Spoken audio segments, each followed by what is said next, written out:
Hey everyone, welcome back to Coffee with Crainer. Today I have Dave Gibb on the show. He's Director of Operations for Crunch Fitness Canada.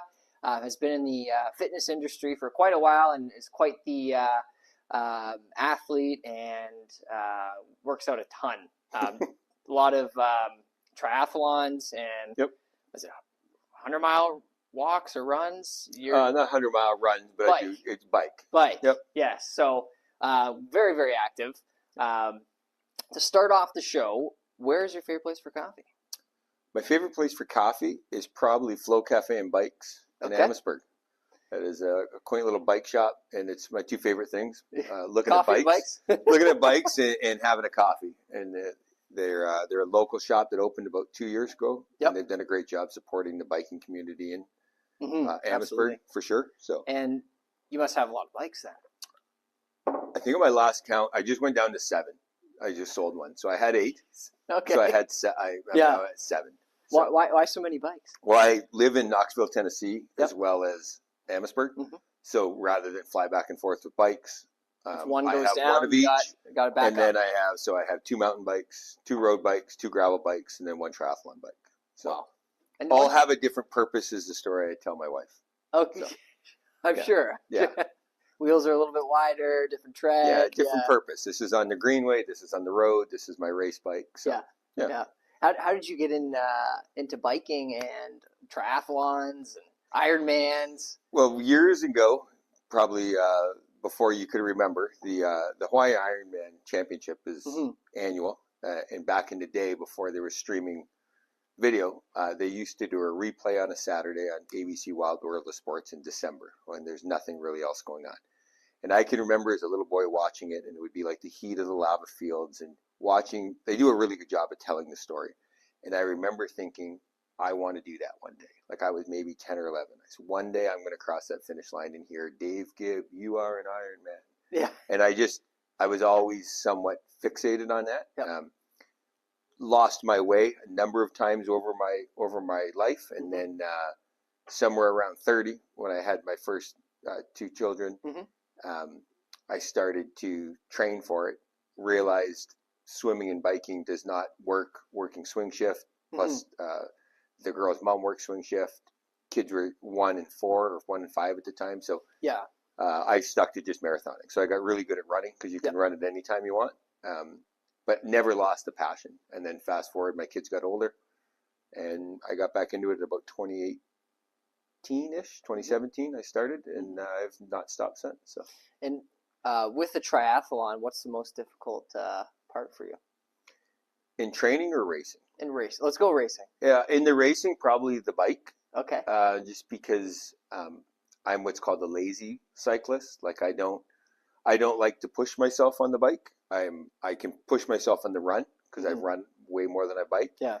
But in cycling, I just hit a comfortable pace and cadence or power.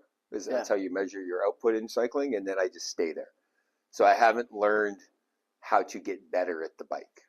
I just do the same, 30, 33 kilometers an hour for 6 hours, and then I get off the bike and I go run. And I've not, to level up, I have to work harder at the bike, and I just don't like to. Yeah. I love riding my bike, but I don't like to hurt on the bike. Okay. And for those that don't know, what's involved with an Ironman? So a full Ironman is I'll do it in freedom units because it's easier to say. It's a 2.4 mile swim. Yep. It is a 112-mile bike ride, followed by a full marathon, which is 26.2 miles. Wow. So all in, it's 220 kilometers or 140.6 miles of activity. So my fastest one is around 12:15, but the pros do it in under 8 hours. Holy smokes. Yeah. Wow. And how many people would you say complete an Ironman?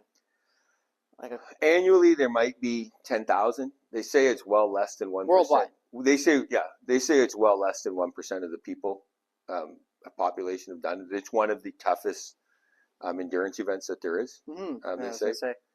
Because they're 3 kind of contrasting sports. Like swimming is one skill, cycling's another, and running's another. I just love it. I love it because it's something neat to do. And what proved to me I loved it, because most people get, it's called an M dot tattoo. So their logo looks like an M with a circle over it. So it's known as the M dot. And a lot of people, when they complete an Ironman, they get a tattoo. And I always said when I completed one, I wanted to get a tattoo. And then when I was done, I had no interest in the tattoo, which caused me to realize I actually just loved the activity. It wasn't like I finished the Ironman and then need a tattoo and then I moved on to something else. I've been competing now 5 years I've been at it, and every year I do a couple of half Ironman, which is half the distance, and then I've done 2 full, and I'll probably do a full next year in Ottawa again. Wow. And what's the preparation like? Anywhere between about 15 to 20 hours a week of swim, bike, run. Okay. Like combined? Combined, yeah. So my average workouts through a week will look like 3 swims, 3 bikes, and 3 runs of a variety of distance. So most days I'm doing a 2 a day. I swim in the morning and then bike or run in the evening. It is a bit of a challenge with my lifestyle because I travel a lot. So I've swam in multiple states and multiple gyms. The swim's the toughest one because I always have to find a pool. I travel with a trainer and my bike, so I can just bike in either in my hotel room or wherever I have. I have a bag that I fly with my bike, so I can if I'm gone to a location for a week, I can travel and train, continue to train. So wow, very cool. And you mentioned you travel. Let's get into what you're up to now with Crunch. How did this all happen, and what are you doing? Well, I've had an interesting career. I mean, I started 33 years ago. I started at Crainer, Canada, just working on the line. I became the employee assistance, an alternate employee assistance representative, which helps kind of employees that maybe are having trouble with addictions of some sort. I have a bit of a background in that. And then in 2008, during the financial crisis, I decided to take the buyout and join Movati Athletic. Back then it was called Total Fitness. I went through a bunch of iterations there, and I left there during COVID. So with them, I generally traveled to Ottawa and back frequently. And then I left there and went to work for Tony Toldo as a toilet seat salesman. Tony owns a couple of toilet seat factories, one here in Windsor and another one in Arkansas. He gave me the opportunity to go to work for him, which gave me a work visa in the States, which I needed to cross the border in COVID because my wife lives in Knoxville. So I did that. So in that 4 years or 5 years I was there selling toilet seats across North America, I would be about every other week, I would be somewhere in the States, traveling to trade shows or just visiting customers. Kind of retired in January, it's the best way to put it, and moved down south to get my citizenship finally with my wife. Unfortunately, the current administration there has made that process a little bit longer than we thought. Yeah, for sure. So I had a few chats, and I sent my resume into the owner of Crunch Canada, Wes Hodgins, and he right away emailed and said, yeah, we have a spot for you, and the rest is history. I started, it'll be 90 days next week. So my region is southwestern Ontario, so Sarnia, Brantford, London, plus we currently have 2 in Essex County. We're about to open our 3rd in the University Plaza on the corner of Huron Line and Tecumseh Road. So every week I'm in the clubs 4 days a week. Generally speaking, Sarnia, London, and Brantford now. And then Fridays is like a remote day in my office. So so I'm on the road. Basically, I leave in the morning. I stay in hotels 2 or 3 nights, and then I come home. I work in the office Friday, then I fly home to Knoxville. Do you enjoy traveling? I've done it for so long. I'm used to it. It doesn't even bother me. And when you travel a lot, when you get it into a rhythm, it's not a thing. Like you don't think about it. Like I'm set up to travel. So if you're ever home for like a month, not going anywhere, you're like, what's going on? I will say during COVID, that was one of the biggest challenges was being home all of a sudden and being around other people. Because I spent a lot of time by myself. And then even this year, I lived down south with my wife for 4 months. And that was the longest my wife and I have lived together in 6 years of marriage. 10 years together. So my brother always says that I'm an outdoor cat and I have to learn how to be an indoor cat at some point. So. And what would you say your brother is? He's an indoor cat. Indoor cat? Yeah, he's a very social indoor cat. Okay. And now, director of operations at Crunch. Tell us about that role. What's kind of involved? It's super exciting. It's a great. We have 38 stores across Wow. Canada right now, 500 across North America. Holy smokes. It's the fastest growing fitness chain right now in the high volume, low price market. Mhm. Our gyms are great. It's exciting for me because I'm kind of coming in at the time that they're growing. Because of my experience of having gone through growth and Yep. watching the standardization and how important SOPs and rolling things out well for the field impacts the day-to-day life of the employees. I'm pretty good at that. Mhm. So I'm at the leading edge of that. Like I'm always pushing for, I want our part-time staff that works the Sunday night closing shift to be as informed about this month's promotion as the GM. Mhm. That's the standard.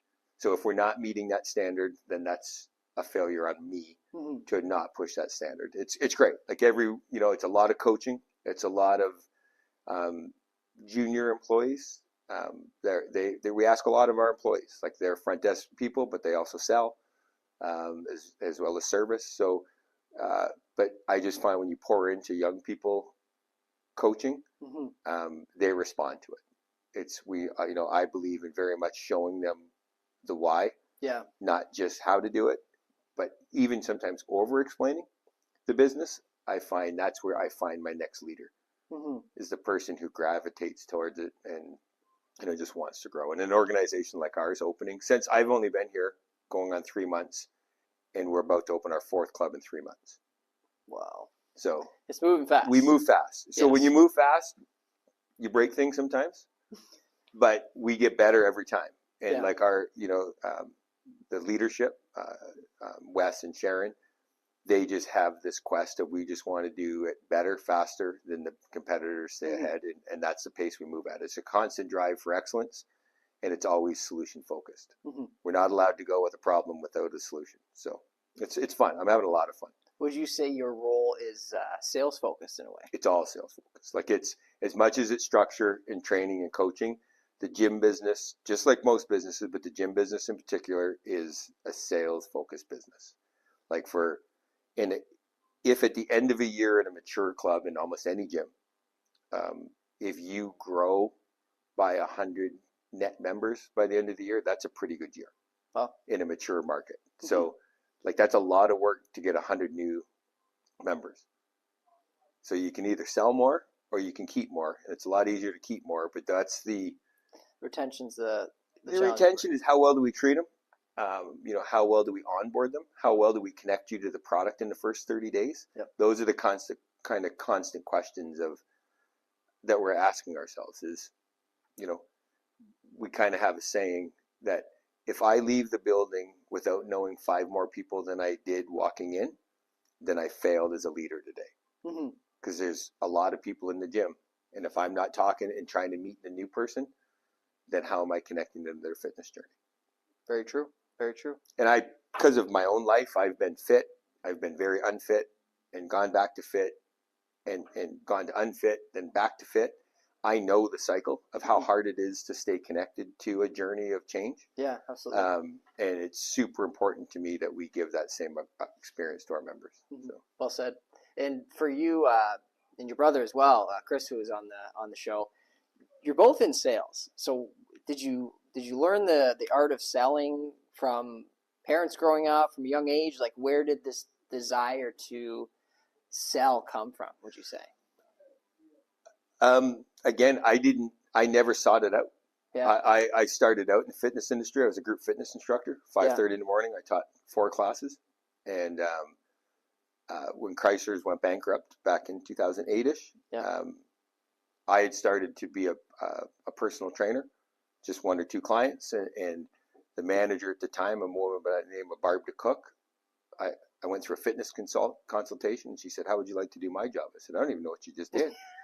And I just tended to be good at it. Yeah. Because I don't know why. I enjoy it, but I enjoy the competition of sales. But I'm super passionate more about changing people's lives. Yeah. Like I truly, like as much as I really enjoyed and learned a lot working for the Total organization. Yep. I wasn't passionate about toilet seats.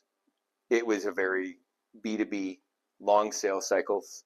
Yep. You know, what I love nothing more is when somebody comes into a gym my whole life and they've got a 7-day pass. I'm like, don't let your ticket in be your ticket out. Like, you came in here for a reason and you can't achieve that reason in 7 days. Fair. So let's find out why you're here and what's your barrier to getting started, because that's, again, I know myself trying to get fit again.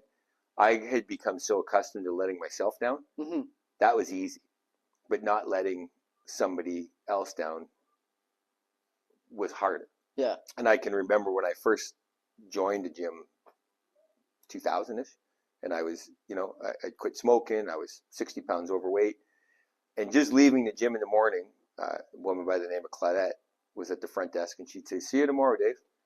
And even if I didn't want to go, in my mind, I would be letting Claudette down if I didn't show up. Yeah. As weird as it was. Yep. And that's what kept me going. And I instilled that in our front desk employees. See you tomorrow. That's the goal. See you tomorrow. It's. Yeah. I get that from Matt every morning. Yeah. Yep. And it's an important thing, because people, you go into any gym, and I've been to gyms all over the United States and Canada, obviously, and you'll go in and you'll see the member at 10 o'clock at night walking on the treadmill far at the corner. And it's not because they like working out at 10 o'clock at night. It's because they're uncomfortable with who they are. Yeah. The gym environment's an intimidating environment. Mm-hmm. There's a lot of really fit people. Unfortunately, I must be old, because the clothing trends to me. When I started in the business, we used to have a sleeve policy. You had to have sleeves. Yeah. That policy's gone way out the window in the fitness industry. It can be uncomfortable, because it's intimidating. There's a lot of really, really fit people that'll never achieve that level. Yeah. And if I wasn't dedicated, I would leave. Because sitting at home eating donuts on my couch isn't intimidating. Mm-hmm. It's easy. So. Yeah. And how do you, as an individual, stay consistent with your workout plan? I've been doing it a long time. I have a coach. It's obviously a habit for you. Like it's a habit, and it's discipline. I look at it as every morning when my alarm goes off, I have a choice to either break self-will's back or give in to self-will. Because self-will is stand under the covers and hit snooze and don't get out of my bed. Or I can do what is on my calendar and have the discipline to get out of bed, and I know 1 hour later I'm going to feel better, and I accomplished the hardest thing of my day. Because getting up to get in my car at 5 a.m. when it's snowing out to drive to the WSCU center to jump in a cold pool, that is not easy. No. But it's rewarding. Yeah. And for me, again, making a choice of discipline versus doing it when I feel like it is the only way you get there. And I think that's the part a lot of people miss, honestly, with any change in life, is they think it's, I don't feel like it. It's like, yeah, it's not about feel. Feelings let me down more often than not. Yeah. Where discipline never has. So that's the biggest thing. Yeah. So my coach, I have a coach, he's based out of South Carolina. He puts workouts in my calendar. I get up, I look at whatever the workout is, do my workout, I put my notes in, he gives me feedback, and then I go about my day. I just feel better. And I think it's a good example. My daughters, other people around me. Ironically, in the fitness industry, a lot of people don't take advantage of our own product.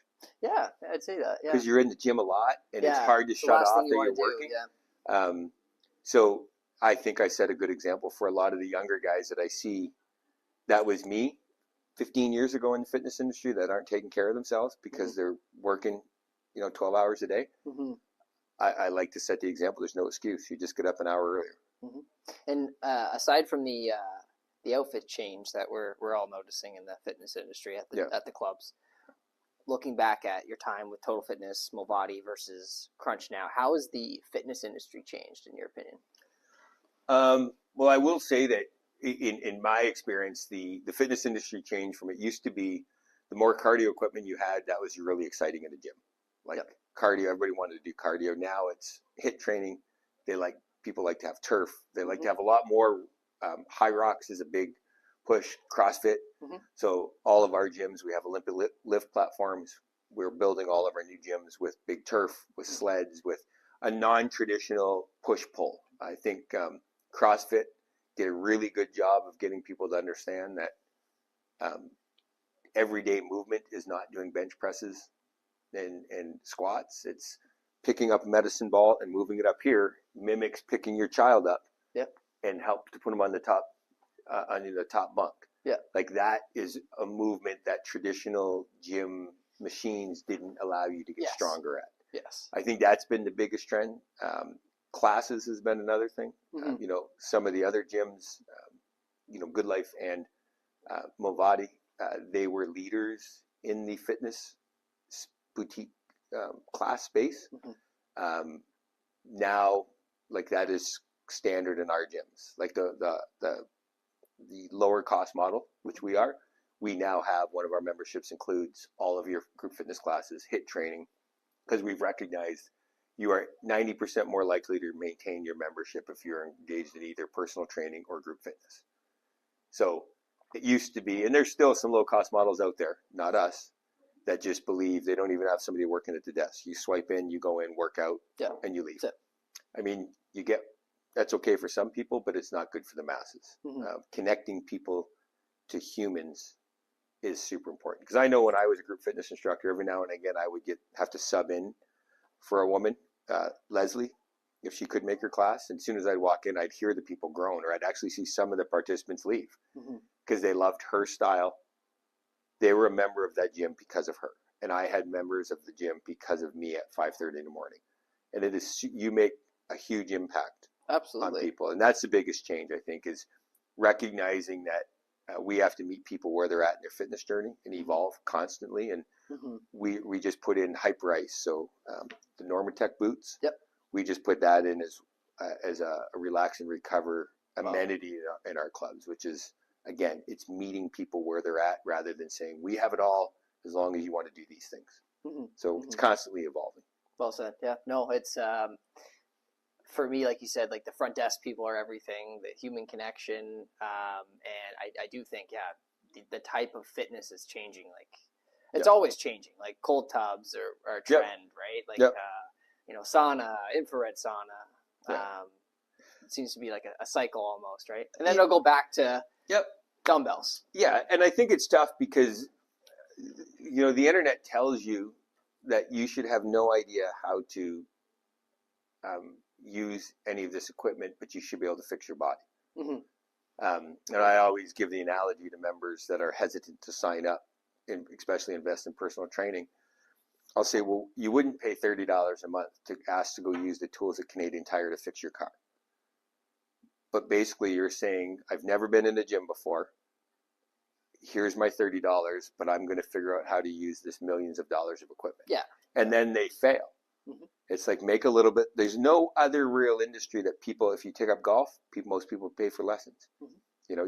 Most things we want to learn how to do it. Yeah. We go to mortgage brokers. We just don't go to the bank to borrow $500,000. Yeah. We talk to experts. For some reason, society has told people the lie that you can do this on your own. Get a membership, figure it out. Get a membership. I just need to follow these 5 exercises. And it is a lot of times we get people coming in. It's literally a matter of life or death. Like their doctor has said, here's your stats. You need to get active. Yeah. There's no better way to spend 30 minutes a day than physical activity. Yeah. So absolutely. Just a final question for you. You deal with a lot of young people. You had mentioned a lot of part-time employees, and having that satisfaction of seeing growth in your employees is huge to you. What advice would you give to a young person that's looking to get involved in the fitness industry and really climb the ranks like you did? I think this isn't just in the fitness industry, but I think it's across any industry. Okay. Be painfully curious, because I find the people that succeed are the ones that are always curious. Like if you're working in front of a software all day, click around. What does this button do? What does that button do? Learn. Don't be afraid to learn, ask questions. Don't take, here's the way to do it without understanding the why behind it. Because those are the people it's just a job. But the people that are naturally curious, I find, they excel because they're just, they just want to learn more. They're not satisfied with just entering it in this way. They want to find a way to do it better, faster, easier.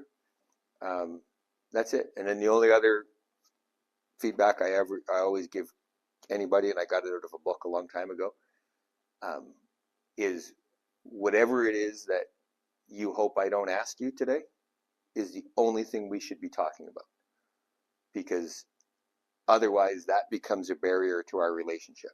Because if you're trying to hide something from me, whatever it is, and you're worried I'm going to ask you, how engaged can you be? And if you live by that adage, that if there's something you need to talk about with your boss or a coworker, don't think it's going to go away. Get in front of it. Have a real fierce conversation in an honest, comfortable way, and everything's good. Those are the people I see succeed. Love it. Really, really sound advice there. And anything I guess that you usually ask us at the end of the show is, what are you looking forward to? You got any races coming up? The Ironman you said next year in is it Ottawa? Well, Ottawa, I haven't signed up yet. Because they are big commitments, and they are also big.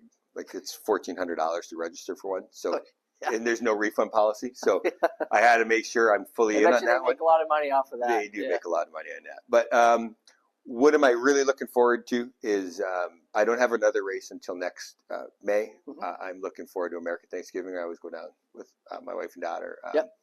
My mother-in-law has kind of been going through some medical stuff, and I'm just looking forward to that continuing to go down the right path. So awesome.